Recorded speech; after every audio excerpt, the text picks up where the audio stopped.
अच्छा देखिए, एग्जामाइन किया इन्होंने कुछ डिजीज को जो सेवरल जनरेशन में क्या हो रही थी, यानी कि सेवरल जनरेशन, ठीक है, in certain families. On the basis of this observation, इस ऑब्जर्वेशन के बेसिस पे इन्होंने कहा कि जीन्स जो है बेसिकली वो क्या है, यानी कि यूनिट ऑफ हेरिडिटरी इंफॉर्मेशन है। ठीक है, कुछ फैमिलीज को ऑब्जर्व किया, जैसे आप देखते हैं ना, कुछ फैमिलीज में जैसे फादर को डायबिटीज है तो उससे पैदा होने वाले में भी डायबिटीज पैदा हो जाती है, उसके बाद उसकी जनरेशन जाती है उसमें डायबिटीज, तो ये सेवरल जनरेशन तक ये डिजीज क्या करती रहती हैं, प्रेवालिंग करती रहती हैं बास फैमिलीज के अंदर। तो इन्होंने कुछ जनरेशन, कुछ फैमिलीज थी उनके अंदर जो ट्रांसफर होने वाली डिजीज थी उनको ऑब्जर्व किया, और ऑब्जर्व करने के बाद कहा कि gene unit of hereditary information है। क्यों gene unit of hereditary information है, मैंने आपको बताया था कि टोटल कितने क्रोमोसोम्स थे, अगर आपको याद हो मैंने बताया था कि 23 क्रोमोसोम्स थे, और उन 23 क्रोमोसोम्स के ऊपर क्या मौजूद थे, 23 क्रोमोसोम्स के ऊपर जीन्स मौजूद थे। ठीक है, अब अगर जीन डैमेज हो गया, पेरेंट का जीन डैमेज हो गया, तो वही जीन तो 23 क्रोमोसोम्स के थ्रू चिल्ड्रन में जा रहा है, तो चिल्ड्रन में ऑटोमेटिकली वो जीन क्या होगा, डैमेज होगा। अब अगर पेरेंट में वो डिसऑर्डर था तो चिल्ड्रन में ऑटोमेटिकली पैदा हो गया, क्योंकि पेरेंट्स के जीन्स मैंने आपको पूरा होमोलॉगस में आइडिया दिया था, आपको याद होना चाहिए। ठीक है, तो अब एक एग्जांपल है इसकी, एल्का पैटर्नोरिया। एल्का पैटर्नोरिया एक डिसऑर्डर है, डिजीज है। तो गारेड ने क्या करा, एग्जामाइन आ डिजीज, कि एक डिजीज को एग्जामाइन किया। ठीक है, किसके अंदर, इन पेशेंट में, एक पेशेंट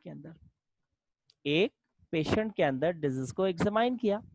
क्या था कि जब वो यूरिन पास करता ना, that there pass urine, that there past, उसका जो पास्ट यूरिन था, रैपिडेटली, जब उसने यूरिन रिलीज कर, रैपिडेटली टर्न ब्लैक कलर, किसके अंदर, ब्लैक कलर, किसमें, ब्लैक, ठीक है, ब्लैक कलर में जाता था, ब्लैक कलर में। उसने इस डिजीज को नाम दिया, ही नेम्ड सच डिजीज,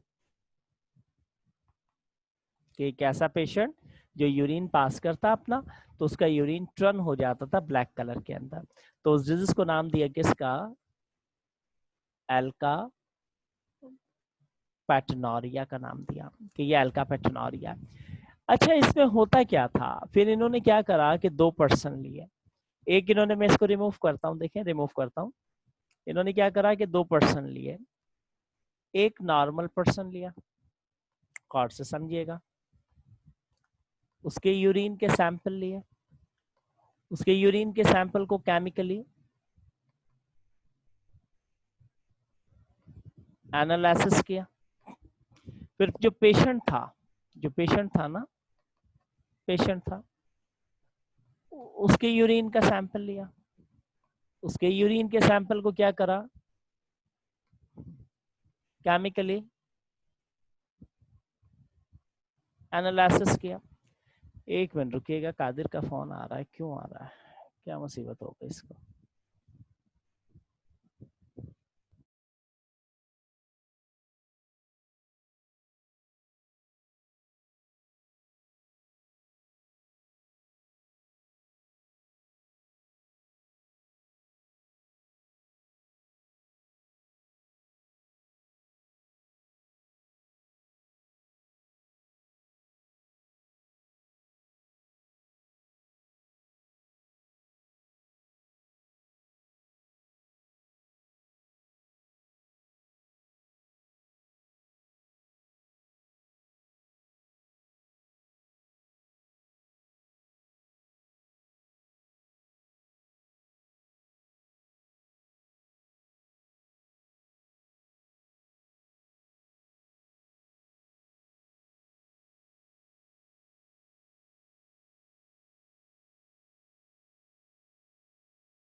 हाँ हाँ हाँ, बिल्कुल बिल्कुल, अलाइम के सामने बेग मार्ट, उसके सामने बैठते हैं, फिर कचेरी करते हैं, फिर डिसाइड करते हैं इंशाल्लाह ताला बैठ करके। अच्छा, शहजाद को करना है क्या? हाँ क्या? मैं शहजाद को भी कॉल कर देता हूँ, उसको भी बुला लेता हूँ, उसको भी बुला लेता हूँ। बस ठीक है, मैं 9 बजे क्लास फाइनलाइज करके निकलते हुए कॉल मारता हूँ आपको, फिर आप पहुंच जाइएगा वहां पे, फिर बैठ के कचेरी करते हैं। ठीक है सर, ठीक है, थैंक यू, अल्लाह हाफिज। अच्छा, उसके बाद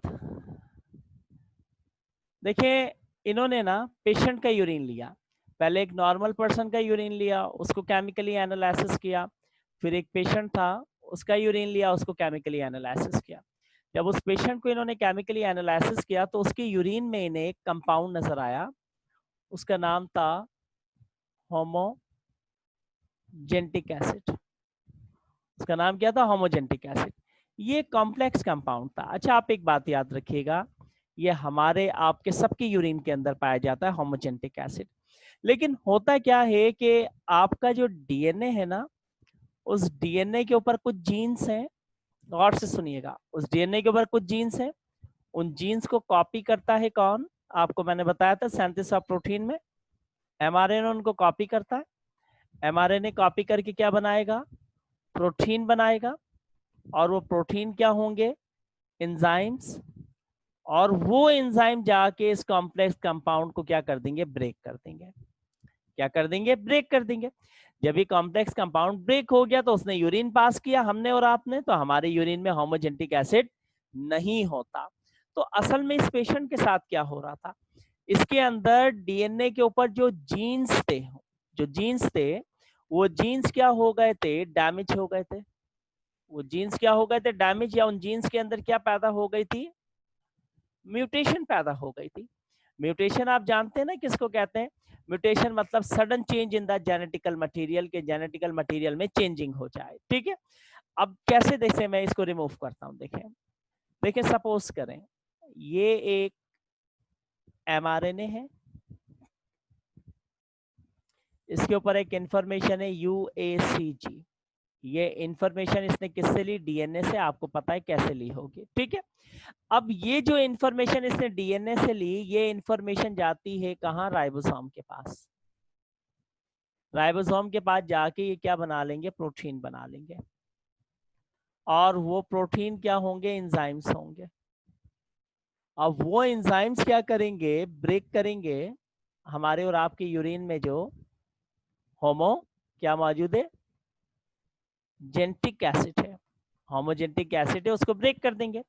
जब हम यूरिन रिलीज करेंगे तो उसमें होमोजेंटिक एसिड मौजूद नहीं होगा। इस पर्सन के साथ क्या हो रहा था?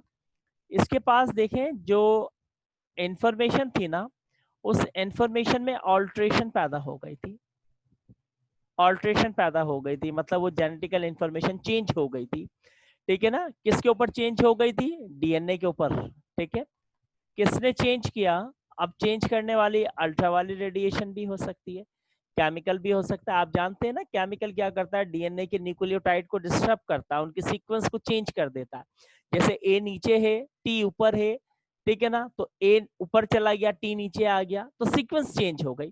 जब डीएनए के पास सीक्वेंस चेंज हुई, एमआरएनए का काम मैसेज लेना है। अब वो मैसेज बेशक बेशक क्या हो, राइट हो या रॉन्ग हो, ठीक है, वो इन्फॉर्मेशन क्या, नहीं सबके लिए बुला रहा हूँ मैं, सिर्फ बायो के लिए नहीं।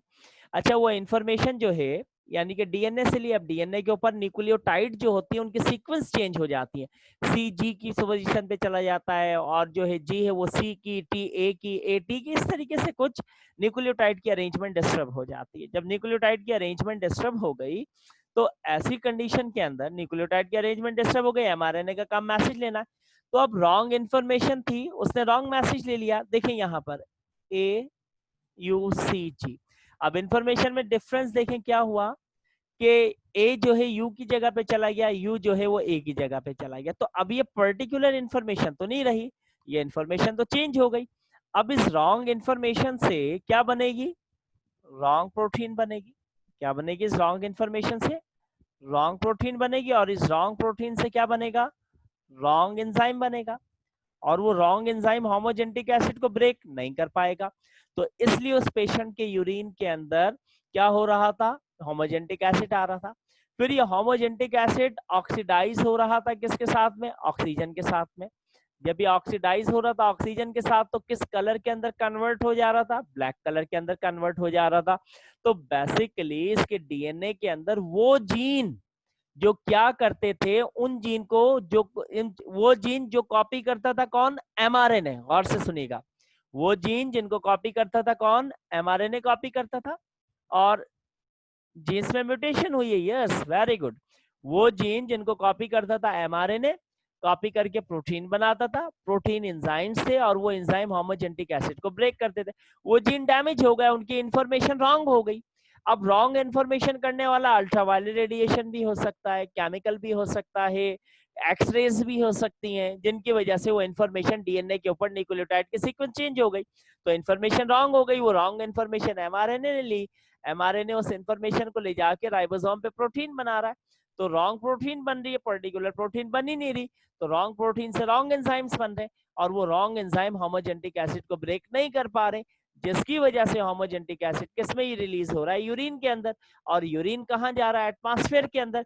फिर यूरिन में होमोजेनिक एसिड है, वो होमोजेनिक एसिड एटमॉस्फेयर में ऑक्सीजन से क्या हो रहा है, ऑक्सीडाइज हो रहा है, जिसकी वजह से यूरिन किस कलर में कन्वर्ट हो जा रहा है, ब्लैक कलर के अंदर कन्वर्ट हो जा रहा है। तो देखिए ये कुछ डिजीज थी। अब इस पर्सन की अगर मैरिज कर दी जाए और इस पर्सन की, यस ये हार्मफुल कंपाउंड है, इस पर्सन की अगर मैरिज कर दी जाए सपोज करें, तो इससे जो पैदा होने वाला चिल्ड्रन होगा, तो क्या उसमें वो जीन नॉर्मल होगा,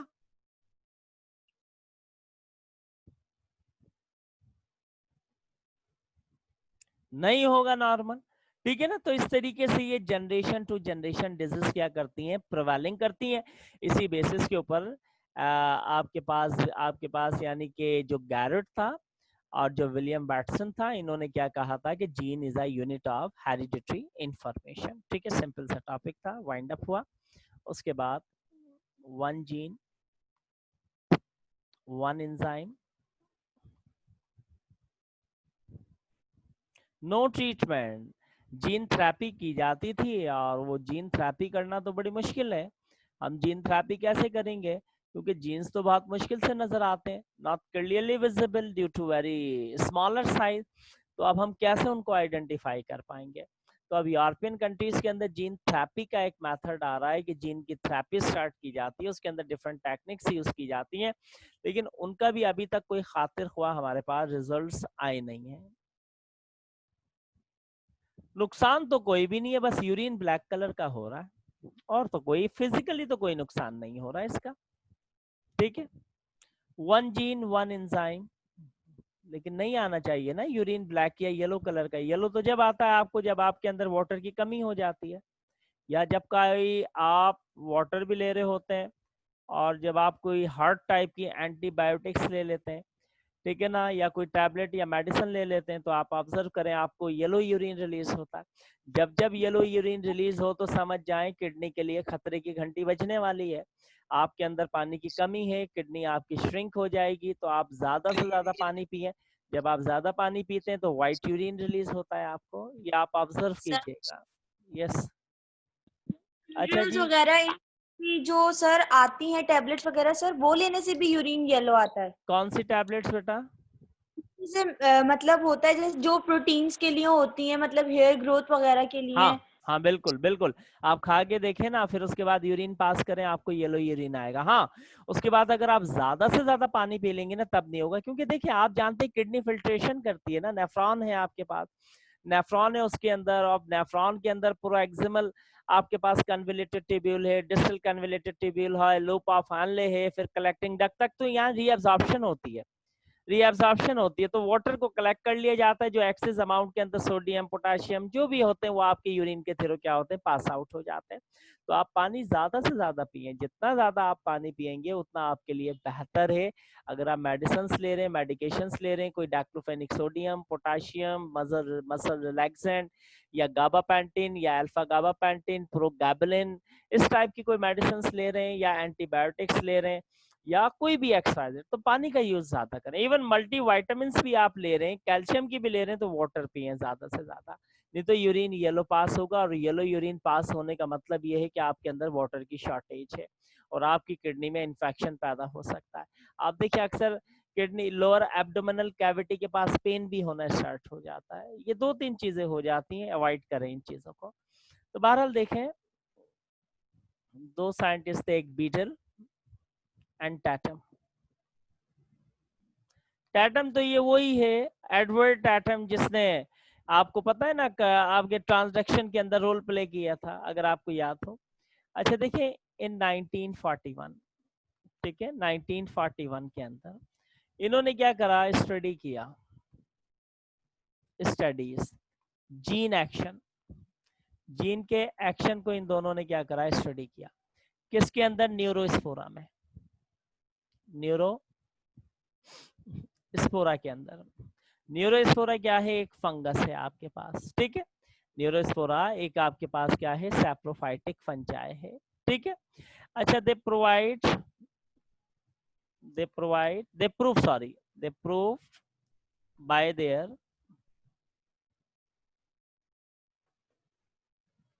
successful experiment,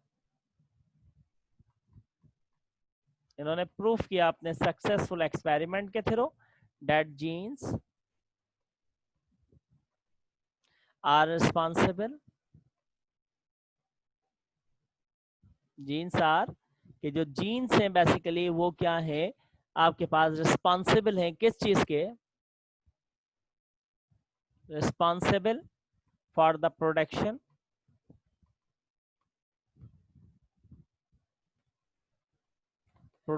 of an enzyme, production of an enzymes, ठीक है। For which they awarded Nobel prize, इनको नोबेल प्राइज भी मिला था, ये याद रखिएगा। For which they awarded, book में तो जिक्र नहीं है इसका, मैं बता देता हूँ, awarded Nobel prize, Nobel prize भी मिला दोनों साइंटिस्ट को, बड़ा पॉइंटर वर्कआउट किया था इन 1944 के अंदर, सॉरी 1944 में इन्हें नोबेल प्राइज भी मिला था, ठीक है। अब फॉर हिज एक्सपेरिमेंट मैं रिमूव करता हूं, इन्होंने अपने एक्सपेरिमेंट के लिए एक सैप्रोफाइटिक फंजाई को सिलेक्ट किया, ठीक है, सैप्रोफाइटिक फंजाई, और उस सैप्रोफाइटिक फंजाई का नाम क्या था? न्यूरोस्पोरा। न्यूरोस्पोरा को कॉमनली आप क्या कहते हैं? Red bread mould. मेरे हिसाब से तो इसको ब्राउन ब्रेड मोल्ड कहना चाहिए, क्योंकि ब्रेड रेड तो नहीं होती जो डायबिटिक पेशेंट लेते हैं, ब्राउनी ब्रेड होती है, उसके ऊपर ये ग्रो करते हैं, तो रेड क्यों कह रहे हैं इसको, खैर। अच्छा, इन्होंने क्या करा कि जो ये रेड ब्रेड मोल्ड थी, इसके कुछ स्पोर्ट्स लिए, उन स्पोर्ट्स को इन्होंने क्या काम करा? आर्टिफिशियली ग्रो करवाया। क्या करा? आर्टिफिशियली ग्रो करवाया। किसके अंदर आर्टिफिशियली ग्रो करवाया? एक मीडियम के अंदर, ठीक है। अब देखिए क्या था इनका एक्सपेरिमेंट, देखिएगा आप। अच्छा, जो मीडियम था ना, मीडियम कौन सा था? मीडियम का नाम था मिनिमल मीडियम। मिनिमल मीडियम, भाई मिनिमल मीडियम क्यों कहते हैं? ऐसा मीडियम जिसमें तमाम दुनिया के न्यूट्रिएंट्स हो, विटामिन्स हो, शुगर हो, मिनरल्स हो, बायोटिन हो, लेकिन no add any amino acid. उसमें तमाम न्यूट्रिएंट्स हो लेकिन अमाइनो एसिड ऐड ना हो, तो ऐसे मीडियम को किसका नाम देते हैं? ऐसे मीडियम को मिनिमल मीडियम का नाम देते हैं, मिनिमल मीडियम का। तो अब देखते हैं यहाँ पे क्या किया। अच्छा देखिए, इस मिनिमल मीडियम के अंदर वाटर भी मौजूद है, शुगर भी मौजूद है, विटामिन्स भी मौजूद है, ठीक है, मिनरल्स भी है, हार्मोन्स भी हैं, ठीक है।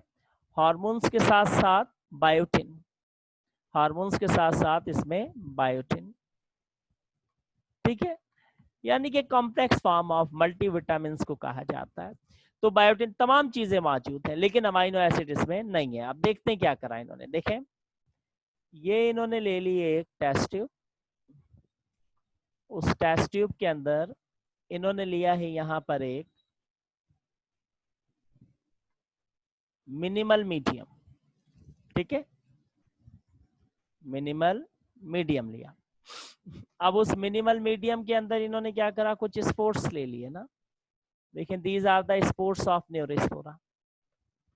ये क्या है, स्पोर्ट्स ऑफ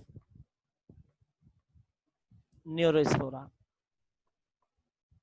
ठीक है। फिर इन स्पोर्ट्स को प्लेस कर दिया किसके अंदर, इस मीडियम के अंदर।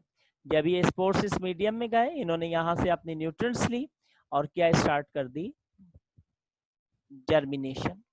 जर्मिनेशन से मुराद क्या है, माइसीलियम बना लेंगे। देखें यहाँ पर क्या है, ग्रोथ आ गई, यहाँ पे ग्रोथ आ गई, ठीक है। तो पहला एक्सपेरिमेंट, तो पहला फेज इनके एक्सपेरिमेंट का ये था कि आर्टिफिशियली लैब के अंदर इसको क्या करवाया, स्पोर्ट्स को ग्रो करवा लिया, ठीक है। अब दूसरे स्टेप में इन्होंने क्या काम करा, दूसरा स्टेप थोड़ा सा इनका कॉम्प्लिकेटेड है। उसमें इन्होंने क्या काम किया, गौर से सुनिएगा। देखिए second step, they treated the spores of neurospora by X-rays,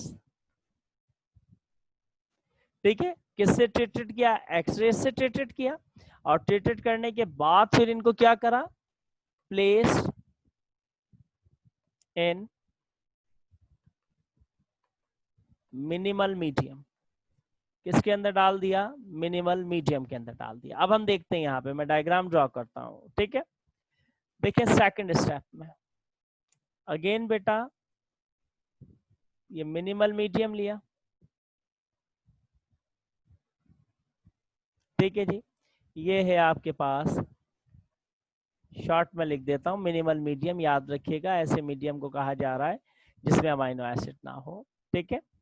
अच्छा जी, उसके बाद ये है आपके पास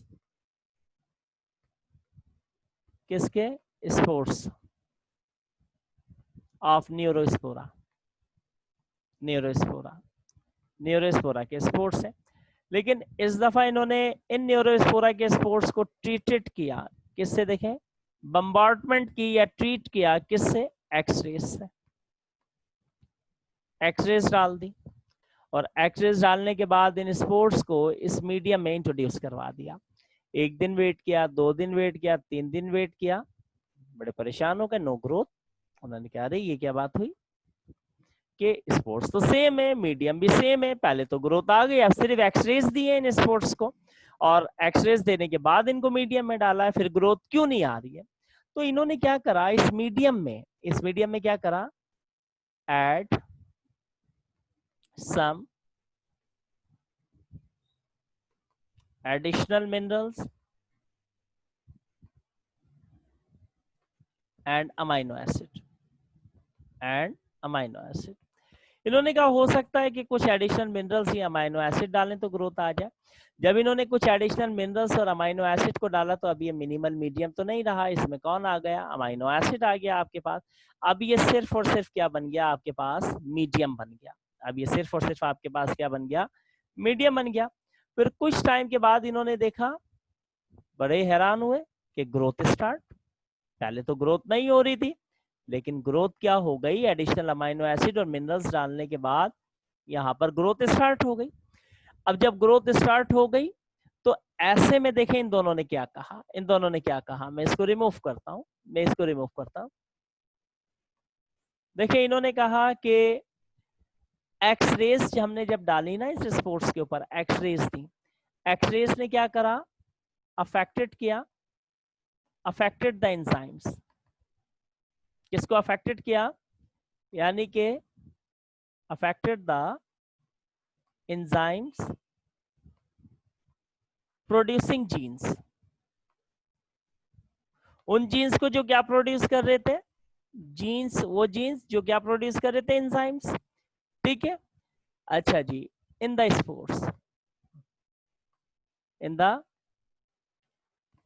स्पोर्ट्स ऑफ, एक मिनट रुकिएगा,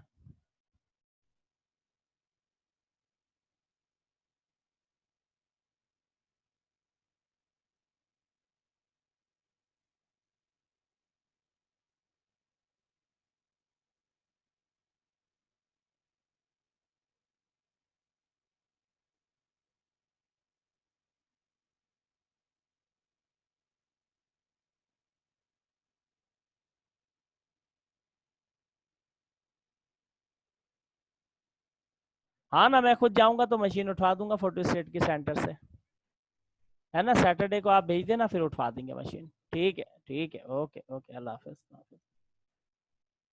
अच्छा देखिए, अब इन्होंने कहा कि हमने एक्सरेज दी ना, तो X rays affected the enzyme producing gene. X rays ने उन जीन्स को अफेक्ट किया जो क्या प्रोड्यूस कर रहे थे, यानी कि उन जीन को अफेक्ट किया वो जीन जो क्या प्रोड्यूस कर रहे थे, एंजाइम्स प्रोड्यूस कर रहे थे। ठीक है, किसके अंदर? इन the spores of Neurospora, Neurospora के स्पोर्ट्स के अंदर। ठीक है, एंड व्हेन अमाइनो एसिड, जब उनके अंदर अमाइनो एसिड्स डाली गई, वर्ड सप्लाई, जब उनको अमाइनो एसिड सप्लाई किए गए टू द मीडियम, उस मीडियम के अंदर, तो जर्मिनेशन क्या हो गई थी? Germination start. अब मैं समझाता हूं आपको, सुनिएगा। जर्मिनेशन क्या हो गई? स्टार्टेड हो गई।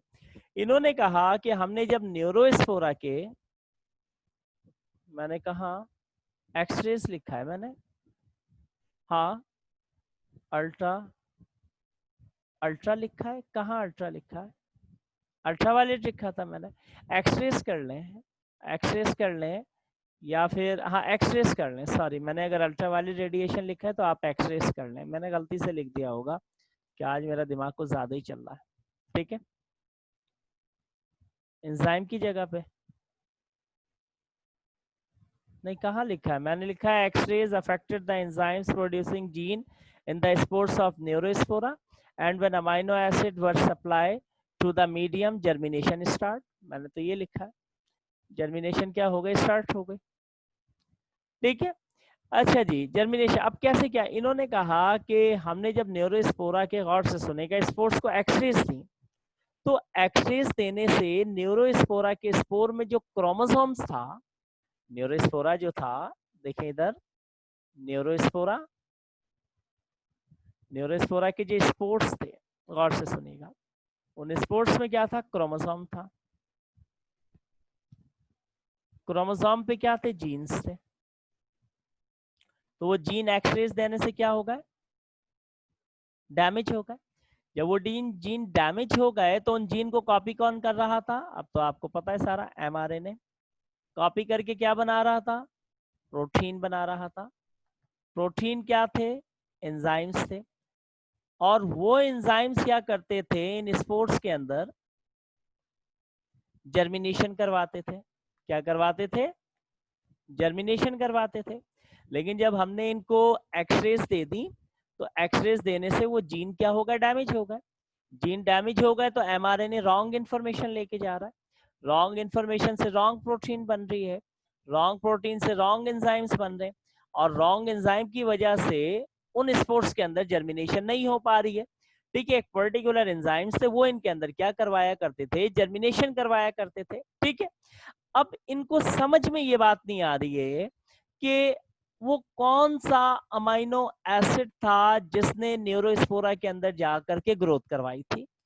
ठीक है, क्योंकि इन्होंने कोई एक अमाइनो एसिड तो नहीं डाला था, इन्होंने पूरा एक मिक्सचर ऑफ अमाइनो एसिड डाल दिया था उस मीडियम के अंदर ना, जिसकी वजह से वो मिनिमाइल मीडियम नहीं बल्कि मीडियम रह गया था।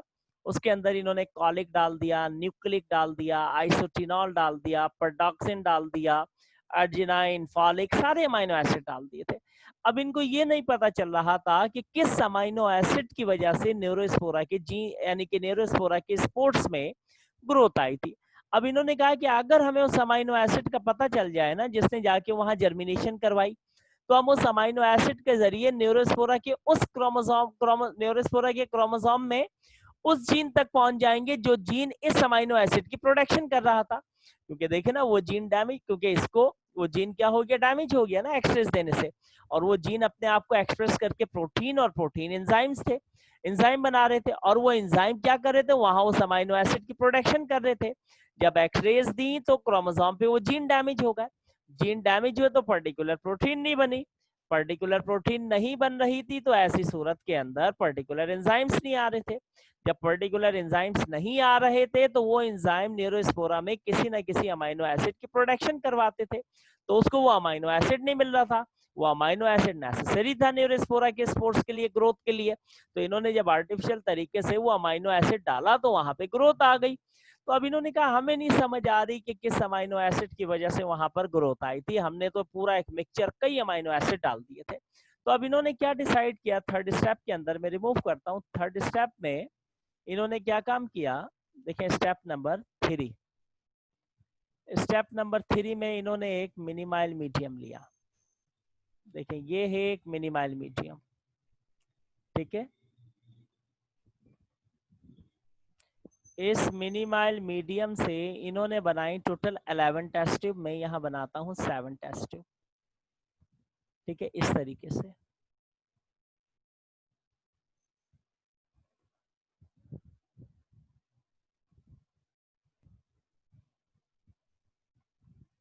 सर फिर सब में अलग अलग अमाइनो एसिड्स डाल ये दिए सब होंगे? में अलग अलग अमाइनो एसिड डाला दो।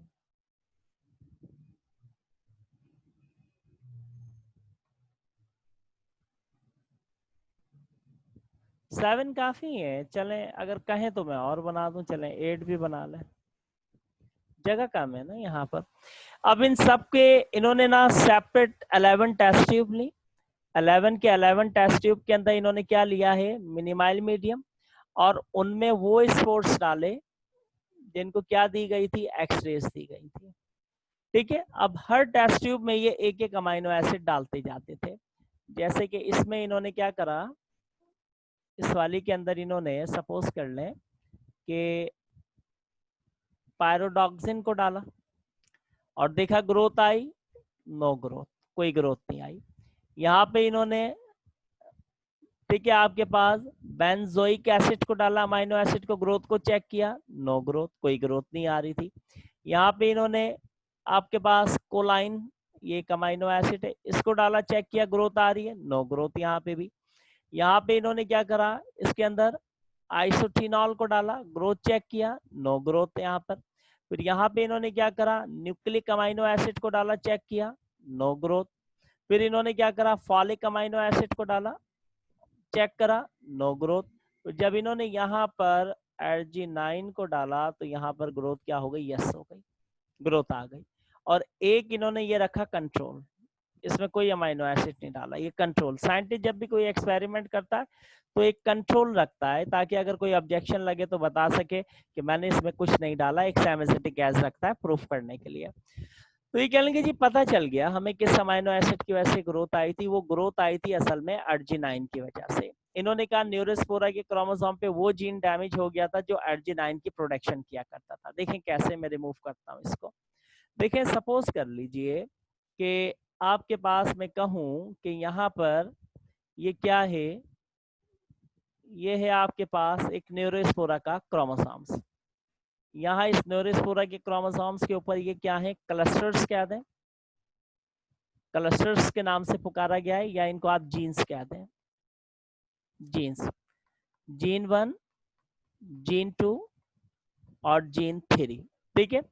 अब ये जीन एक एंजाइम बना रहा है, उस एंजाइम का नाम है ए।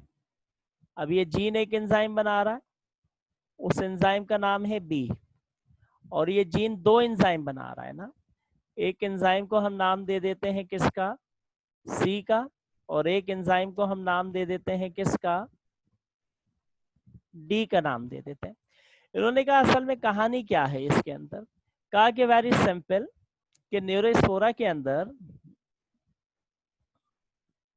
कि न्यूरोस्पोरा में क्या होता है कि जो क्लस्टर 1 जीन 1 है वो क्या करता है, यानी कि आपके पास ग्लूमेट जो एक आपके पास क्या है अमाइनो एसिड, उसको कन्वर्ट करता है ऑर्निथाइन के अंदर, ये एक अमाइनो एसिड है, ठीक है। इस जीन 1 ने एंजाइम बनाया, ये एंजाइम जो है किसको, ये एंजाइम ग्लूटामेट, ग्लूटामेट एक अमाइनो एसिड है। इस अमाइनो एसिड को ये एंजाइम एक कन्वर्ट करता है ऑर्निथाइन के अंदर, ठीक है। फिर उसके बाद कहा कि जीन 2 जो है एक एंजाइम बना रहा है बी, और वो बी एंजाइम ऑर्निथाइन को ऑर्निथाइन को कन्वर्ट करेगा किसके अंदर, आपके पास बेसिकली तौर के ऊपर जाकर के किसमें, यानी कि क्या हिस्सा, एसिटाइल कोलाइन में, ठीक है, एसिटाइल कोलाइन के अंदर। फिर एसिटाइल कोलाइन जो है जी, बल्कि मैं ये 1 मिनट रुकिएगा, 1 मिनट रुकिएगा, थोड़ी सी मेरी मिस्टेक, थोड़ी सी मेरी मिस्टेक। अच्छा देखिए, उन्होंने कहा कि ऑर्निथाइन बन रहा है, ऑर्निथाइन जो है ये जाकर के चेंज हो रहा है किसके अंदर, सिट्रुलिन के अंदर, सिट्रुलिन के अंदर, कि भाई ग्लूटामेट था, उसको इस एंजाइम जीन 1 ने एक एंजाइम ए बनाया, उस ए ने ऑर्निथाइन में कन्वर्ट किया। फिर जीन 2 ने एक एंजाइम बनाया बी, उसने ऑर्निथाइन को किसके अंदर कन्वर्ट कर दिया, जाके सिट्रुलिन के अंदर कन्वर्ट कर दिया, CITRULIN, सिट्रुलिन में कन्वर्ट कर दिया। फिर उसके बाद जो ये जीन 3 है ये 2 एंजाइम बना रहा है, इसका एक एंजाइम सी जो है इस सिट्रुलिन को कन्वर्ट कर रहा है किसके अंदर ले जा करके,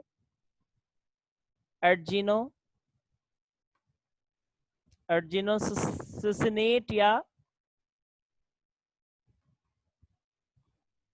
अर्जिनोसिनेक एसिड या अर्जिनोसिनेट के अंदर कन्वर्ट कर रहा है। फिर इसी जीन 3 का एक एंजाइम जो है डी, वो इस अर्जिनोसिनेट को कन्वर्ट कर रहा है किसके अंदर, किसके अंदर कन्वर्ट कर रहा है, अर्जिनाइन के अंदर कन्वर्ट कर रहा है जाकर के। फिर सुने, जीन 1 एक एंजाइम ए बनाता है, और वो एंजाइम ए ग्लूटामेट को कन्वर्ट करता है ऑर्निथाइन में। जीन 2 एक एंजाइम बी बनाता है, वो कन्वर्ट करता है किसमें, सिट्रुलिन के अंदर, ऑर्निथाइन को। फिर जीन 3 जो है 2 एंजाइम बना रहा है, एक सी और एक डी। सी एंजाइम सिट्रुलिन को कन्वर्ट कर रहा है अर्जिनोसिसाइन के अंदर या अर्जिनोसिनेट कहते हैं, और इसका जो डी एंजाइम है अर्जिनोसिनेट को कन्वर्ट कर रहा है किसमें, अर्जिनाइन में।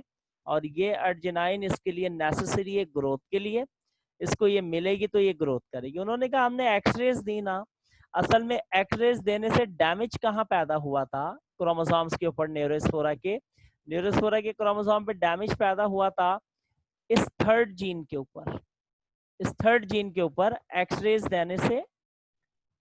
देने से क्या हुआ था, डैमेज हो गए थे जीन्स, जीन क्या हो गए थे, डैमेज हो गए थे।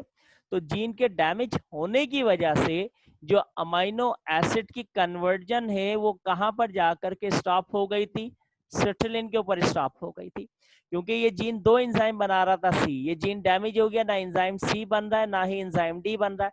तो इसलिए सिट्रुलिन जो है अर्जिनोसिसाइन के अंदर, अर्जिनोसिसाइन जो है अर्जिनाइन में कन्वर्ट नहीं हो पा रहा था, जिसकी वजह से इसकी ग्रोथ क्या हो गई थी, स्टॉप हो गई थी। तो देखें यहाँ पर प्रूव हो गया कि genes are responsible for the production of an enzyme, कि जीन्स किस चीज की आपके पास प्रोडक्शन करते हैं, एंजाइम्स की प्रोडक्शन करते हैं। तो is a very simple, gene 1 एक एंजाइम बना रहा है ए, वो ग्लूटामेट को ऑर्निथाइन में कन्वर्ट कर रहा है, जीन 2 एंजाइम बना रहा है बी, वो ऑर्निथाइन को सिट्रुलिन में, जीन 3 2 एंजाइम बना रहा है सी और डी, तो अब वो बी आपके पास जो सिट्रुलिन है वो अर्जिनोसिसाइन में, फिर जीन्स यानी कि 3 ने जो सी एंजाइम बनाया वो आगे जाकर के इसको कन्वर्ट कर रहा है किसमें, अर्जिनाइन के अंदर। तो यहाँ पे अगर यस सर जो मतलब जो स्पोर्स डाले थे हम लोगों ने सर, वो मिनिमल उसमें डाले थे ना, मीडियम में, मिनिमल मीडियम में डाले